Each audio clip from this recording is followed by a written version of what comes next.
है दोलनी गति एवं प्रणोदित दोलक। सबसे पहले हम विभिन्न प्रकार की गतियों के बारे में जानते हैं। सबसे पहले देखते हैं आवर्त गति किसे कहते हैं। वह गति जिसकी पुनरावृत्ति समान अंतरालों में होती है आवर्त गति कहलाती है, जैसे सूर्य के चारों ओर ग्रहों की गति। दूसरी प्रकार की गति है दोलनी गति। यदि आवर्त गति करता हुआ कोई कण एक ही पथ पर किसी बिंदु के इधर उधर गति करता है तो इसे दोलनी गति कहते हैं, जैसे किसी दीवार घड़ी के लोलक की गति, किसी कल्पित स्वरित्र की भुजाओं की गति। अब है सरल आवर्त गति। वह दोलनी गति जिसमें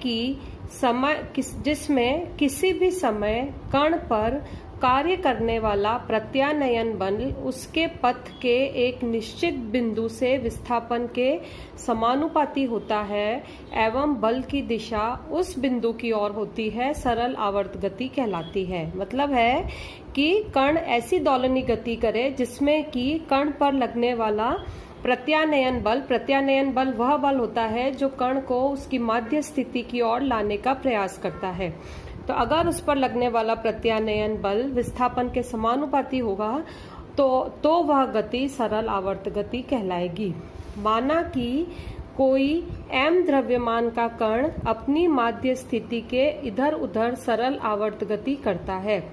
यदि किसी समय t पर कण का विस्थापन x और कण पर लगने वाला त्वरण d2x/dt2 हो तो कण पर उस समय कार्यरत प्रत्यानयन बल हम लिखेंगे F = m d2x/dt2।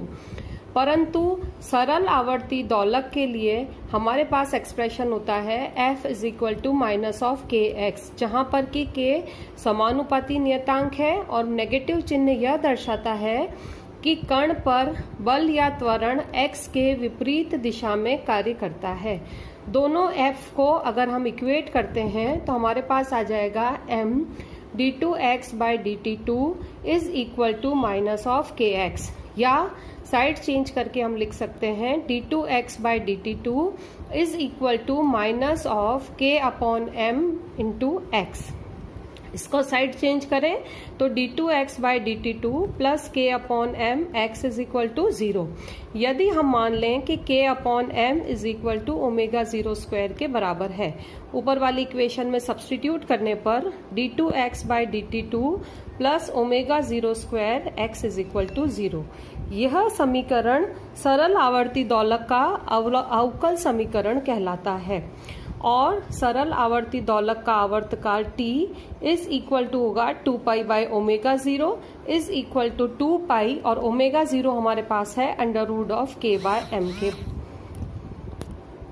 यदि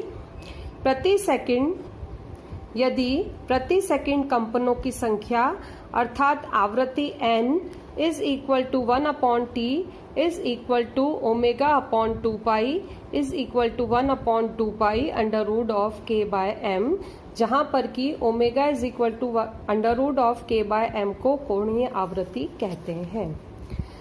अब है अवमंदित सरल आवर्त गति।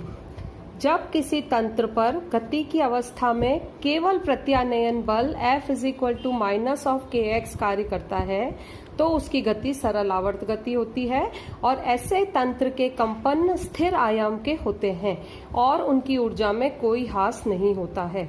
ऐसे कंपनों को मुक्त या स्वाभाविक कंपन कहते हैं और कंपन की आवृत्ति को स्वाभाविक आवृत्ति कहते हैं। परंतु व्यवहार में कोई भी वस्तु कंपन करती है तो वायु या अन्य माध्यम जिसमें वस्तु कंपन करती है उनके द्वारा लगाए गए बल उसकी गति में रुकावट डालते हैं। ये बल असंरक्षी प्रकार के होते हैं, जैसे कि श्यान बल, घर्षण बल आदि। फलस्वरूप कण की ऊर्जा में धीरे धीरे कमी आती है तथा कुछ देर पश्चात कण रुक जाता है। इसे अवमंदन कहते हैं। इन बलों को अवमंदन कल कहते हैं और इस प्रकार के दोलनों को अवमंदित दोलन कहते हैं। विद्युत परिपथ में कण का प्रतिरोध अवमंदन बल की तरह कार्य करता है। अवमंदन बल के प्रभाव में कण की गति। Motion of a particle in damping force. जब कोई कण किसी तरल जैसे वायु में कंपन करता है तो उस पर अवमंदित बल F दोलन के वेग के समानुपाती होता है। अर्थात हम लिख सकते हैं अवमंदित बल is directly proportional to dx upon dt, या प्रोपोर्शनलिटी का साइन हटा के हमारे पास एक कांस्टेंट आ जाएगा, is equal to minus of lambda v, या हम इसको लिख सकते हैं minus of lambda dx by dt, जहां लैम्डा एक स्थिरांक है जिसे अवमंदन गुणांक कहते हैं। साइड चेंज करके हम लिख सकते हैं m d2x by dt2 is equal to minus of lambda v। इस इक्वेशन को जब हम सिंप्लीफाई करेंगे तो हमारे पास आएगा d2x by dt2 plus 1 upon lambda dx upon dt is equal to 0, जहां पर कि हमने constant tau is equal to m upon lambda substitute किया है, और टो को समय नियतांक या टाइम कांस्टेंट या रिलैक्सेशन टाइम कहते हैं क्योंकि इसकी विमा सेकंड की होती है। अब जो उपरोक्त समीकरण है समीकरण 2, उससे हम लिख सकते हैं d2x by dt2 plus 1 upon tau v is equal to 0, क्योंकि v इज इक्वल टू होता है dx by dt। Variables separate करें, या हम ये कह सकते हैं d2x बाय dt2 को हम dv बाय dt लिख सकते हैं, तो dv bye dt plus 1 upon tau v is equal to 0, या dv bye dt is equal to minus v upon tau, या dv by v is equal to minus of dt by tau, या integration के बाद log v with the natural base is equal to minus of t upon tau plus c, जहां c एक समाकलन नियतांक है।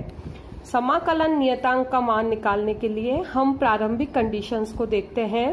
यदि t इज इक्वल टू 0 पर कण का प्रारंभिक वेग v0 हो तो इस ऊपर वाली इक्वेशन ऊपर वाली इक्वेशन 3 में सब्स्टिट्यूट करने पर log with the natural base v0 is equal to minus, क्योंकि हमने टाइम लिया है t इज इक्वल टू 0, तो 0 अपॉन टो प्लस c, यहाँ से c का मान हमारे पास आएगा log v0 with the natural base.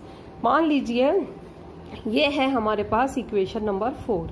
Equation 3 और इक्वेशन 4 से c का मान निकाल के हम इक्वेशन 3 में रख रहे हैं, तो इक्वेशन 3 और 4 से हमारे पास आएगा log v with the natural base is equal to minus of t upon T tau plus log v0 with the natural face. इसको जब हम सिंप्लीफाई करेंगे तो हमारे पास इक्वेशन आ जाएगी v is equal to v0 e raise to the power minus t upon tau. मान लीजिए यह है इक्वेशन नंबर 5। अतः कण का वेग समय के साथ चरघातांकी रूप से कम होता।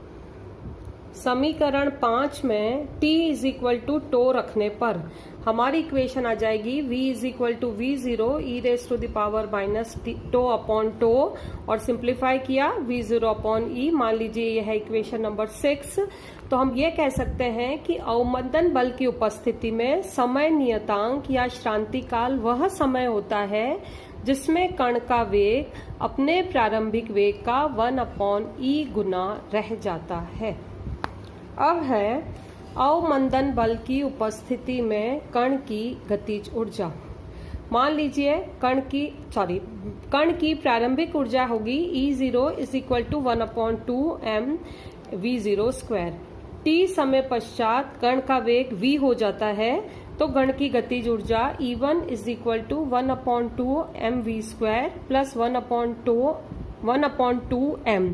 चूंकि हमारे पास पिछले एक्सप्रेशन में आया है v is equal to v0 e raise to the power minus t upon tau, तो ये v का मान हम यहाँ रख देंगे, तो हमारा एक्सप्रेशन आ जाएगा E1 is equal to E0 exponential of minus 2t upon tau पर t is equal to tau by two t is equal to tau by 2 रखने पर हमारे पास आएगा E1 is equal to E0 upon E।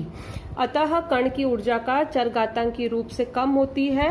अतः t is equal to tau by 2 समय पर कण की गतिज ऊर्जा अपने प्रारंभिक मान का 1 अपॉन e गुना रह जाती है। अतः ऊर्जा का श्रांति काल वेग के श्रांति काल का आधा होता है।